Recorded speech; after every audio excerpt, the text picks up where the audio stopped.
تو ایسا محسوس ہوتا ہے کہ شاید یہ آگ جو ہے یہ ابد تک جلتی رہے گی۔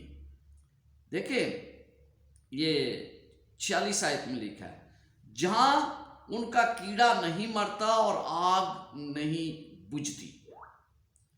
پھر 47 آیت میں، اگر تیری آنکھ تجھے ٹھوکر کھلائے تو اسے نکال ڈال، کانا ہو کر خدا کی بادشاہت میں داخل ہونا اس سے تیرے لیے اس سے بہتر ہے کہ 2 آنکھیں ہوتے ہوئے جہنم میں ڈالا جائے، جہاں ان کا کیڑا نہیں مرتا اور آگ نہیں بجھتی۔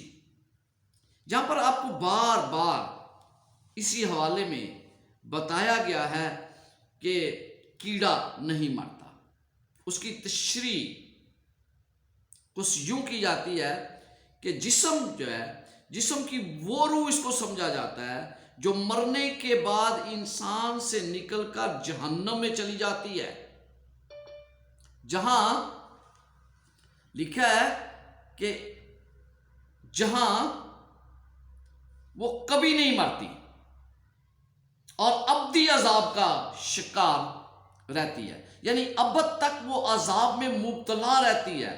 لیکن یہ تشریح بائبل کے مطابق نہیں ہے۔ یہ نظریہ پرانے عہد نامے میں بھی دیکھیں تو اس کے مطابق کی نہیں ہے۔ اصل میں یہاں جو لفظ مرکز 9 باب میں جو لفظ کیڑا استعمال کیا گیا ہے وہ واحد کیڑا نہیں۔ اگر آپ ریجنل لینگویج میں جائیں تو آپ کو پتا چلے گا کیونکہ جمع کے صیغے میں استعمال کیا گیا ہے۔ یسوع مسیح نے یہ الفاظ یسایہ نبی کا صحیفہ اس کا 66 باب اور اس کی 24 آیت کے لیے آئے ہم یسایہ 66 باب اور اس کی 24 آیت پر غور کرتے ہیں کہ وہاں کیا لکھا ہے۔ جہاں پر لکھا ہے، اور وہ نکل کر ان لوگوں کی لاشوں پر جو مجھ سے باغی ہوئے نظر کریں گے، کیونکہ ان کا کیڑا نہ مرے گا اور ان کی آگ نہ بجھے گی اور وہ تمام بنی آدم کے لیے نفرتی ہوں گے۔ یہاں پر آپ کیا پڑھتے ہیں؟ یہاں پر بھی آپ کو پتا چلتا ہے کہ بھائی یہاں لکھا ہے کہ وہ نکل کر ان لوگوں کی لاشوں پر جو مجھ سے باغی ہوئے ان پر نظر کریں گے۔ یہ ایک خوفناک منظر ہمیں بتایا گیا ہے، جس میں بتایا گیا ہے کہ خدا کے دشمن جب مر جائیں گے، پڑے رہیں گے، آگ سے نہ بھسم ہوں گے، نہ ان کا کیڑا مرے گا اور وہ ایسے ہی رہیں گے۔ یہاں پر یہ بات نہیں بتائی گئی کہ ان کا کیڑا یعنی وہ مرنے کے بعد ایک دم ان کو کھایا جائے گا یا کہ جلنے کے بعد کھایا جائے گا، یہ ہمیں نہیں بتایا گیا۔ لیکن یہاں پر یسایہ میں ان کیڑوں کے نہ مرنے کی جہاں تک بات ہے، اس کا یہ مطلب نہیں کہ یہ کیڑے لافانی ہیں۔ اگر میں تھوڑی دیر کے لیے تصور کر لوں کہ کیڑے انہیں ہمیشہ کھاتے رہیں گے تو پھر کیڑے تو لافانی ہوئے نا، ان کی زندگی تو ختم ہی نہیں ہوگی۔ مطلب اس کا یہ ہے کہ یہ کیڑے اپنا کام ادھورا نہیں چھوڑیں گے، بلکہ وہ جب تک بدکار جو ہے وہ ختم نہیں ہوں گے وہ انہیں کھاتے رہیں گے۔ یہ مطلب ہے، اس کا یہ مطلب ہرگز نہیں ہے کہ بھئی کیڑے لافانی ہوں گے، نو۔ اگر تھوڑی دیر کے لیے تصور کر لیں تو یہ کیڑے لافانی نہیں ہو سکتے۔ خدا کے علاوہ کوئی بھی لافانی نہیں ہے، تمام چیزیں تباہ ہو جائیں گی۔ آخر میں دیکھیں یہ ابدی زندگی کا مالک کون ہے؟ ابدی زندگی کا مالک خدا ہے۔ تو اگر یہ میں تصور کر لوں تو پھر تو یہ مطلب ہے کہ وہ لوگ جو خدا سے دور ہیں یا بدکار ہیں انہیں تو ابدی زندگی ملی ہے، اگرچہ انہیں وہ تکلیف میں ہے لیکن انہیں تو ابدی زندگی، ان کا تو ابدی زندگی سے تعلق رہا۔ ان دونوں میں یہاں پر ہمیں پتہ چلتا ہے کہ جب تک وہ کیڑا نہ مرے اس وقت تک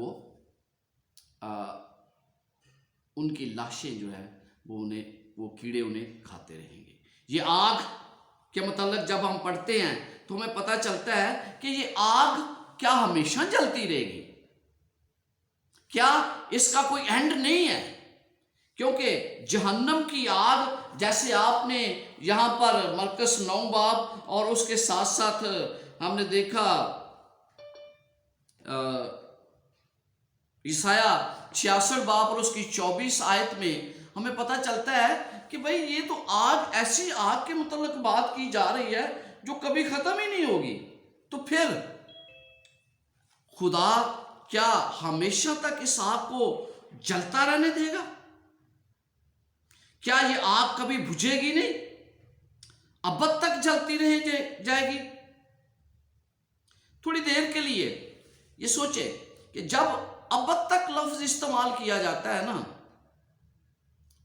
خدا کے لیے، تو اس کا نہ شروع ہے نہ اس کا کوئی آخر ہے. ابد تک لفظ کے لیے میں جب بات کرتا ہوں وہ، لیکن جب انسان کے متعلق سوچا جاتا ہے تو ہمیں پتہ ہے اس کی ایک ابتدا ہے، اس کی ایک انتہا ہے.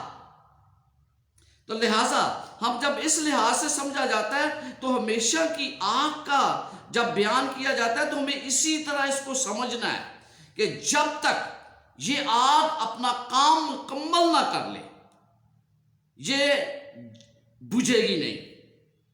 جب تک شریر اس میں بسم نہ ہو جائیں اس وقت تک یہ نہیں بجھے گی. آئیے ہم ملاکی 4 باب اور اس کی پہلی آیت پڑھتے ہیں. یہاں پر لکھا ہے کیونکہ دیکھو وہ دن آتا ہے جو بٹی کی مانند سوزون ہوگا، تب سب مغرور اور بدکردار بوسے کی مانند ہوں گے، اور وہ دن ان کو ایسا جلائے گا کہ شاخ و بن کچھ نہ چھوڑے گا. رب الفاظ فرماتا ہے یعنی کوئی چیز بھی جو ہے وہ جب تک ختم نہیں ہوگی یہ آگ نہیں بجھے گی. اس آگ کو اس وقت تک جلتے رہنا ہے جب تک یہ اپنا کام جو ان کے سپرد ہے اس کو ختم نہیں ہو جاتی. پھر اس کے علاوہ ہم یہودا کا خط اس کی 7 آیت میں کیا پڑھتے ہیں؟ اسی طرح سدوم اور عمورہ اور ان کے آس پاس کے شہر جو ان کی طرح حرام کاری میں پڑ گئے اور غیر جسم کی طرف راغب ہوئے، ہمیشہ کی آگ کی سزا میں گرفتار ہو کر جائے عبرت ٹھہرے ہیں. یہاں پر سدوم اور عمورہ کے بارے پڑھتے ہیں. کیا لکھا ہے؟ ہمیشہ کی آگ میں جلتے رہے جائے عبرت ٹھہرے. تو ہمیشہ کی آگ، کیا سدوم اور عمورہ آج جل رہے ہیں؟ اس وقت جیسے ہی لوط باہر نکلا سدوم سے تو آگ، وہاں پر آگ اور گندک سے بارش ہوئی اور وہ تباہ ہو گئی. تباہی کے بعد وہ ختم ہوگی. جب تک اس نے وہ کام نہیں کیا آگ نے، وہ بجھی نہیں ہے. تو ہمیشہ کی آگ یہاں پر لکھا ہے. تو اس کا یہ مطلب نہیں ہے کہ آج بھی وہ جل رہے ہیں، بلکہ وہ ختم ہو گئے. بدکاروں کی ابدی سزا کا نظریہ بڑے سنگین مسائل یہاں پر پیدا کرتا ہے. جب ہم کہتے ہیں کہ ہمیشہ کی آگ، اگر بدکاروں کو ہمیشہ کے لیے سزا دی جاتی رہے گی، تھوڑی دیر کے لیے تصور کریں کہ اگر انہیں ہمیشہ تک سزا دی جاتی رہے گی تو پھر برائی کبھی مٹ نہیں سکتی. برائی تو پھر جاری رہی نا. تو خدا برائی کو مٹا دے گا جنت میں. جب آسمان پر لوگ جائیں گے تو برائی نہیں ہوگی. لیکن اگر برے لوگ زندہ ہیں اور وہ آگ میں ہمیشہ کے لیے جل رہے ہیں تو پھر برائی کیسے مٹ سکے گی؟ وہ تو زندہ ہی ہے. نہیں، یہ بھی ہمیں پتا ہے کہ خدا سے زندگی صادر ہوتی ہے. ایک تھوڑی دیر کے لیے تصور کرے کہ یہ محدود زندگی ہے نا، تو خدا جو کچھ ہم کرتے ہیں اس کے مطابق ہمیں سزا دیتا ہے. تو یہ چھوٹی سی زندگی کے لیے کیا خدا جب سزا دے گا تو وہ ہمیشہ کی آگ میں ہمیں جلاتا رہے گا؟ تو یہ تو ناانصافی ہے نا کہ بھائی اس تھوڑی سی زندگی گزاری ہے لیکن وہ ہمیشہ کی آگ میں جل رہے ہیں. جب تک، اس کا یہ مطلب ہے کہ خدا انہیں ابدی زندگی دے گا اور ان کی جو گناہ کیے ان سے کہیں زیادہ انہیں سزا مل جاتی ہے، ان کو ان کے کاموں کے موافق سزا دی جائے گی۔ یہ نہیں ہو سکتا کہ ان کو ابدیت تک اس میں جلایا جائے، جب تک ان کا وجود ختم نہیں ہوگا وہ جلتے رہیں گے، اور جب وجود ختم ہو جائے گا تو آگ بجھ جائے گی، جیسے سدوم اور عمورہ کی بجھ گئی، جیسے وہ ملاکی 4 باب اور اس کی پہلی آیت میں کہتا ہے کہ جب تک شاخ و بن جل نہیں جائیں گے آگ نہیں بجھے گی۔ تو جب وہ ختم ہو جاتی ہے چیز تو وہ آگ بجھ جاتی ہے۔ کہ یہ نظریہ پایا جانا کہ ہمیشہ جہنم کی آگ ہمیشہ جلتی رہے گی، یہ بائبل کے مطابق نہیں ہے، بائبل کچھ اور کہتی ہے، لیکن آج ہم دیکھتے ہیں کہ لوگ جو ہے وہ اس کو یہ سمجھتے ہیں کہ یہ آگ ہمیشہ تک جلتی رہے گی۔ تو عزیزو، جب ہم اس کو دیکھتے ہیں کہ یہ جہنم کی آگ کی جو تشریح کی جاتی ہے وہ یہ ہے کہ ہمیں اس بات کو ہمیشہ مد نظر رکھنا ہے کہ ایک دن جب یہ تمام آگ ہوگی تو پھر وہ جیسے ہی تمام کچھ بھسم ہو جائے گا یہ آگ بھی بجھ جائے گی، اور کیڑے بھی اس وقت تک کھائیں گے جب تک انسان ہے، کیڑے ابدی نہیں ہیں۔ ایک اور تیسری بات جو اکثر ہم شاید سوچتے ہیں یا بہت سے لوگ اس کے بارے سوچتے ہیں، برزخ کی تعلیم دی جاتی ہے، اور خاص طور پر رومن کیتھولک اس کے متعلق یہ تعلیم دیتے ہیں کہ انسان جو اچھے انسان ہیں وہ فردوس میں چلے جاتے ہیں، لیکن جو تھوڑے کم انسان ہیں یا کم گناہگار ہیں وہ برزخ میں چلے جاتے ہیں، اور اس کے بعد ان کے لیے دعا کی جاتی ہے، اور جب دعا کی جاتی ہے تو اس کے بعد وہ جنت میں جا سکتے ہیں۔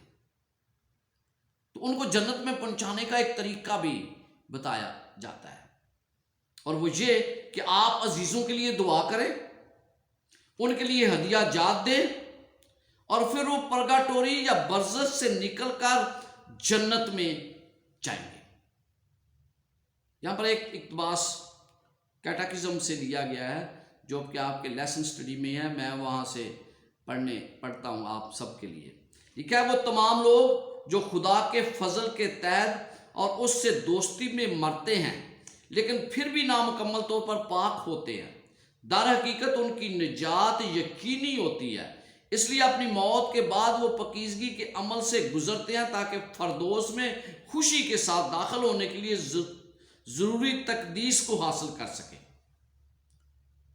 اس میں یہ بھی کہا گیا ہے کہ ان کے دکھوں کو ان کے عزیزوں کی دعاؤں کے ساتھ اور ان کے لیے دیگر دینی اور نیکی اعمال کرنے سے دور کیا جا سکتا ہے۔ یہ بالکل کیٹیکزم کے پیج نمبر 291 سے لیا گیا ہے۔ تو اس سے کیا پتا چلتا ہے کہ بھائی برزخ ایک جگہ ہے جو کہ ان کے مطابق ہے، لیکن کیا یہ بائبل کا نظریہ ہے؟ اب کیا پڑھتے ہیں واعظ 9 باب اور اس کی 10 آیت میں کیا پڑھتے ہیں؟ واعظ 9 باب اور اس کی 10 آیت، اور یہاں پر ہمیں بڑا واضح طور پر بتایا گیا ہے کہ جو کام تیرا ہاتھ کرنے کو پائے اسے مقدور بر کر، کیونکہ پتال میں جہاں تو جاتا ہے نہ کام ہے، نہ منصوبہ، نہ علم، نہ حکمت۔ تو بائبل کی تعلیم جو ہے جو برزخ کے متعلق نہیں ہے، بائبل ایسی کوئی تعلیم نہیں دیتی کہ انسان کی روح جو ہے وہ جنت میں چلی جاتی ہے، جہنم میں چلی جاتی ہے یا برزخ میں چلی جاتی ہے۔ یہاں پر کیا لکھا ہے؟ جو کام تو کر سکتا ہے اس دنیا میں کر، اس کے علاوہ اور کوئی راستہ نہیں ہے، کیونکہ جہاں تو جاتا ہے، قبر میں جہاں تو جاتا ہے وہ نہ کام، نہ منصوبہ، نہ کوئی اور کچھ نہیں ہے۔ یہ بائبل کی تعلیم ہے، نہ کہ یہ کہ برزخ یا جنت میں انسان جاتا ہے۔ اس کے علاوہ اس کی 18واں باب اس کی 20 سے 24 آیت، بعض کا یہ جو کہتے ہیں نا کہ دعائیں کرتے ہیں تو پھر وہ چلے جاتے ہیں، یا ان کے لیے ہدیہ دیا جاتا ہے تو وہ آگے چلے جاتے ہیں، ان کے بارے اس کی 18ویں باب 20 سے 22 آیت میں ہمیں بڑی وضاحت سے بتایا گیا ہے کہ ہم اپنے لیے سب کچھ کر سکتے ہیں، کسی اور کے لیے نہیں۔ مثال کے طور پر یہاں پر کیا لکھا ہے 22ویں آیت، لیکن اگر شریر اپنے تمام گناہوں سے جو اس نے کیے ہیں باز آئے اور میرے سب آئین پر چل کر جو جائز اور روا ہے کرے، عمل کرے، تو وہ یقیناً زندہ رہے گا، وہ نہ مرے گا۔ وہ سب گناہ جو اس نے کیے ہیں ان کے خلاف محسوب نہ ہوں گے، وہ اپنی راست بازی میں جو اس نے کی زندہ رہے گا، خداوند خدا فرماتا ہے۔ لیکن اگلی آیت میں دیکھیں، یہ کہتا ہے کیا، لیکن اگر صادق اپنی صداقت سے باز آئے اور گناہ کرے اور اس سب گناہوں کاموں کے مطابق جو شریر کرتا ہے کرے، تو کیا وہ زندہ رہے گا؟ اس کی تمام صداقت جو اس نے فراموش ہوگی، وہ اپنے گناہوں میں جو اس نے کیے اور اپنی خطاؤں میں جو اس نے کی ہے مرے گا۔ تو بھی تم کہتے ہو کہ خداوند کی روش راست نہیں۔ اے بنی اسرائیل سنو، کیا میری روش راست نہیں؟ کیا میری روش ناراست نہیں؟ جب صداقت اپنی صداقت سے باز آئے تو بدکرداری کرے اور اس میں مرے، تو وہ اپنی بدکرداری سے مرے گا۔ لکھا ہے اسرائیل یہ کہتے ہیں کہ وہ راست ہے، لیکن ان کے کام ایسے نہیں ہیں۔ جو سزا جو جان گناہ کرتی ہے سو سزا پاتی ہے۔ کسی اور یعنی کہ باپ کے گناہ بیٹے پر یا بیٹے کے گناہ باپ پر منتقل نہیں ہو سکتے۔ پھر اس کے علاوہ عبرانی 7 باب اور اس کی 9 باب اور اس کی 27 آیت میں یوں لکھا ہے، اور جس طرح آدمیوں کے لیے ایک بار مرنا اور اس کے بعد عدالت کا ہونا مقرر ہے، یعنی انسان کو ایک بار مرنا ہے، اس کے بعد عدالت آتی ہے، اس سے پہلے نہیں۔ برزخ میں پاکیزگی کا جو عقیدہ ہے، جہاں مردوں کے لیے دعا کی جاتی ہے، ان کے لیے نیک اعمال کیے جاتے ہیں، ان کے لیے نذرانے دیے جاتے ہیں، ان کے لیے بہت کچھ کیا جاتا ہے تاکہ وہ برزخ سے نکل کر جنت میں چلی جائیں۔ یہ منصوبہ ان آیات کے مطابق بالکل ٹھیک نہیں ہے، اور نہ ہی کوئی ایسی جگہ کا تصور بائبل میں پایا جاتا ہے۔ یہ عقیدہ ان لوگوں کے لیے ناقابل قبول ہے جو بائبل کی تعلیمات پر یقین رکھتے ہیں۔ اس کی وجوہات کیا ہے؟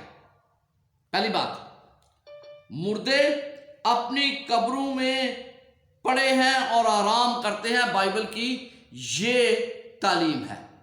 بائبل کی یہ تعلیم ہے کہ مردے مرتے ہیں اور وہ قبروں میں پڑے رہتے ہیں اس وقت تک، یہ نہیں کہ وہ برزخ میں چلے جاتے ہیں۔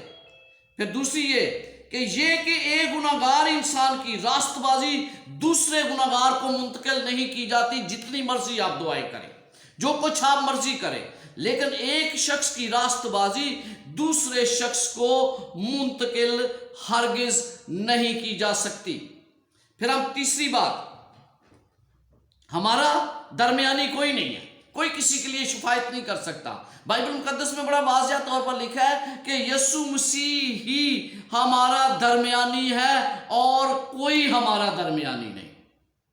پھر چوتھی بات کہ ایک بار مرنے کے بعد عدالت کا سامنا ہے، اس کے درمیان کوئی ایسی جگہ نہیں ہے کہ جہاں ہم کہتے ہیں کہ لوگ چلے جاتے ہیں، ہرگز ایسی کوئی جگہ نہیں ہے۔ لہٰذا ہمیں برزخ کی تعلیم جو دی جاتی ہے، یا بہت سے مسیح جو اس کے بارے سیکھتے ہیں، وہ بائبل مقدس کی روح کے مطابق ہرگز ٹھیک نہیں ہے۔ اگرچہ بہت سی پروٹسٹنٹ کلیسیا جو ہیں وہ برزخ کے عقیدے سے اتفاق نہیں کرتی، تاہم بہت سے ایسے ضرور ہیں وہ یہ کہتے ہیں کہ مقدسوں کی روحیں آمد ثانی سے پہلے ہی خدا کی حضوری یعنی آسمان پر لطف اندوز ہوتی ہیں۔ بعض کی دلیل یہ ہے کہ یہ روحیں بے جسم روحیں ہیں، اور بعض یہ کہتے ہیں کہ نہیں وہ جسم رکھتی ہیں روحیں۔ اب مرنے کے بعد کہ جسم کیسے بھی مان لیے جائیں، ہر لحاظ سے یہ نظریات مردوں کی آخرت میں خدا کے جب لوگ جی اٹھیں گے اس سے اتفاق نہیں کرتی۔ اس عدالت کا مطلب پھر کیا ہے؟ جب پہلے ہی مردے جسم کے بغیر آسمان پر چلے جاتے ہیں تو پھر ان کی ضرورت کیا ہے کہ یسوع مسیح آئے اور عدالت کرے؟ پھر ایسا نہیں ہو سکتا۔ اگر آپ اعمال 2 باب اور اس کی 29 آیت دیکھیں تو یہاں پر پولس رسول واضح طور پر ہمیں بتاتا ہے کہ داؤد لکھا ہے، اے بھائیو، میں قوم کے بزرگ داؤد کے حق میں تم سے دلیری کے ساتھ کہہ سکتا ہوں کہ وہ ہوا اور دفن بھی ہوا اور اس کی قبر آج تک ہم میں موجود ہے۔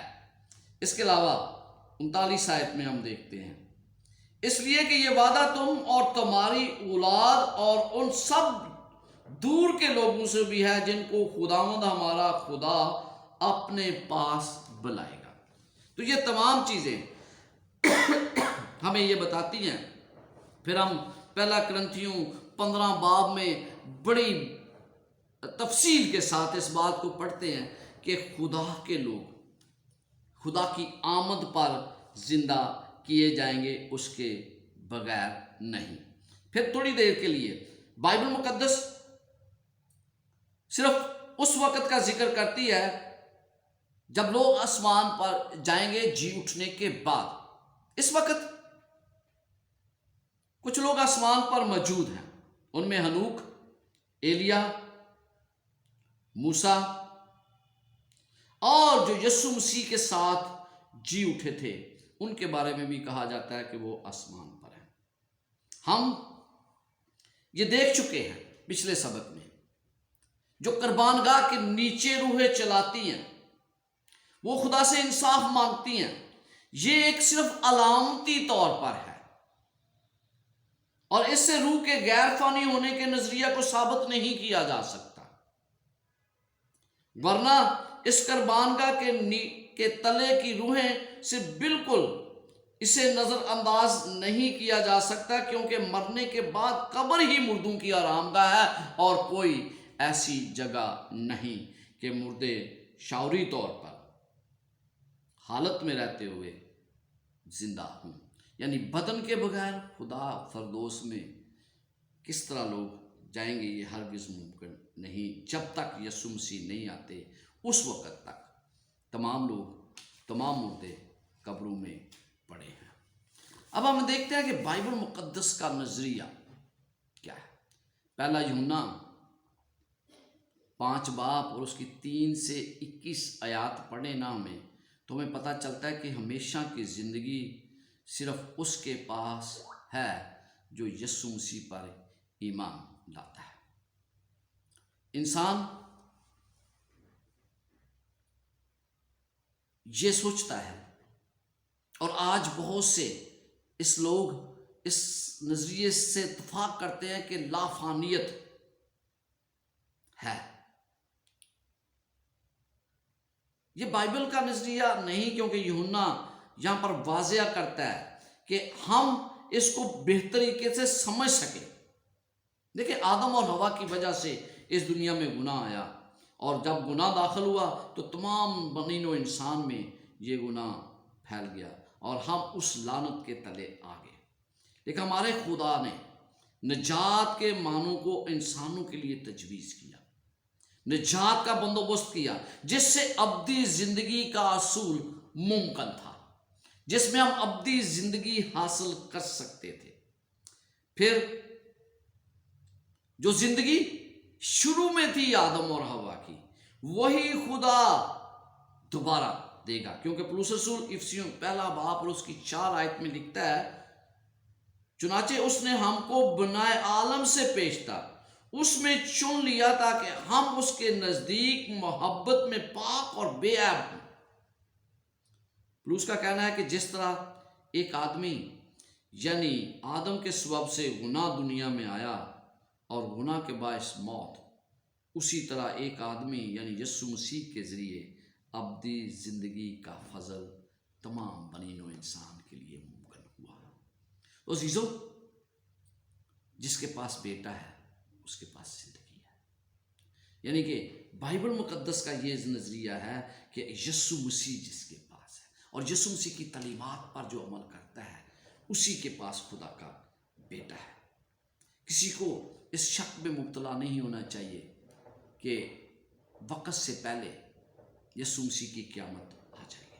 جو اس دنیا میں گناہ کرتے ہیں انہیں سزا ضرور ملے گی، لیکن اگر ہمارا ایمان یسوع پر ہے، نظریہ ہمارا یسوع مسیح پر ہے، اس کے احکامات کی پیروی کرتے ہیں، تو پھر ضرور ہم بچائے جائیں گے۔ یونا رسول ان آیات میں لمبی آیات ہیں، 3 سے 5 باب، پہلا یونا 5 باب 3 سے 21 آیات، میں تھوڑا سا آپ کو اس کا خلاصہ بتاتا ہوں۔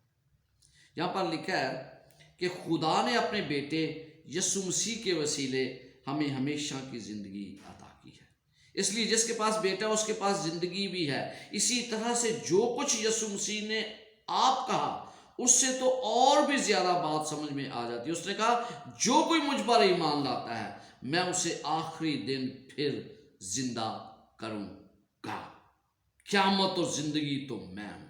جو کوئی مجھ پر ایمان لاتا ہے وہ مر بھی جائے تو بھی زندہ رہے گا، اور اگر زندہ ہے تو ابد تک موت کو کبھی نہ دیکھے گا۔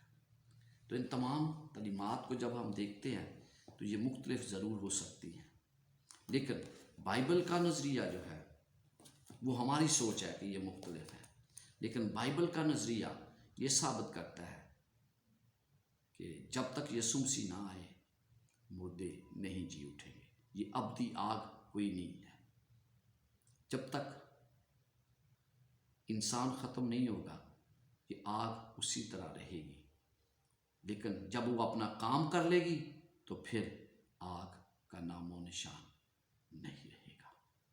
تو عزیزو، اس کے بعد سوالات ہیں، اگر آپ کا کوئی سوال ہے تو آپ کر سکتے ہیں۔ میں ڈاکٹر نذیر صاحب کا شکریہ ادا کرتا ہوں کہ وہ آئے ہیں اور وہ آپ کے سوالات کے جوابات دیں گے۔ خداوند آپ کے ساتھ ہو اور آپ کو برکات سے نوازے، آمین۔ جی سر میرا ہی سوال ہے،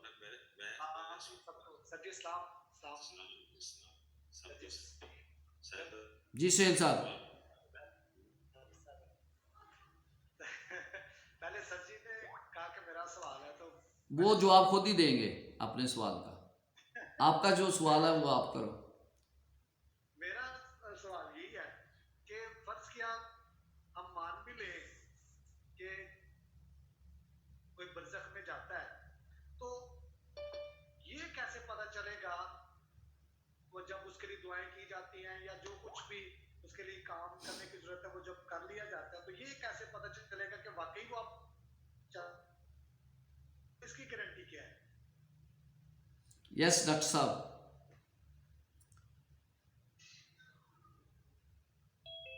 نہیں، میرے پاس بائبل مقدس میں تو کوئی ایسی گارنٹی نہیں ہے جو میں آپ کو بتا سکوں۔ ٹھیک ہے، میں جب سنتا ہوں ہاں شاید کیتھولک ازم جنہوں نے یہ تھیوری پیش کی ہے ان کے پاس کوئی گارنٹی ہو، جب آپ اپنی ساری زمین اور سارے دولت اور سارا کچھ دے کے کہیں گے کہ گرینڈ یہ جو چلے جائیں، جب آپ اپنے ساتھ کچھ دے دیں گے ان کو پتا چل، خود ہی آپ کو پتا چل جانا ہے ٹھیک ہے بھائی اتنا چندہ دیا ہے اب ان کی جان کے لیے، تو وہ تو چلے گئے ہیں اور انہوں نے اس سے کیا دینا، ہاں بھی آپ کو پہنچ گئے، ہم نے دعا کی ہے وہ پہنچ گئے۔ ایسا سوال ہے۔ ہاں، یعنی کہ ان کے پاس کوئی ایسا گارنٹی نہیں ہے اور نہ ہی ہمیں گارنٹی کوئی دی جاتی ہے۔ وہ صرف آپ پیسہ دیں گے تو آپ کو بتا دیں گے کہ بھائی آپ کے ڈیڈی جو ہے وہ جنت میں چلے گئے ہیں۔ ہاں جی، یس، دیکھیں یہ اشرف صاحب کا نا فارمولا صحیح نہیں ہے۔ اشرف صاحب ٹیچ خود کرتے ہیں اور مجھے پسند، سر آپ اپنے سوال کا جواب ٹیچ کرتے ہیں اس کے سوال کا جواب کو۔ نہیں ڈاکٹر صاحب، آپ کو نا ذرا زیادہ علم ہے مجھ سے، تو اس لیے میں نا آپ کو کہتا ہوں کہ آپ سوالات کے جوابات دیا کریں۔ آپ کا کنٹریبیوشن بڑا ضروری ہے میرے لیے، تو اگر آپ کا کوئی سوال ہے تو وہ آپ کر لیں۔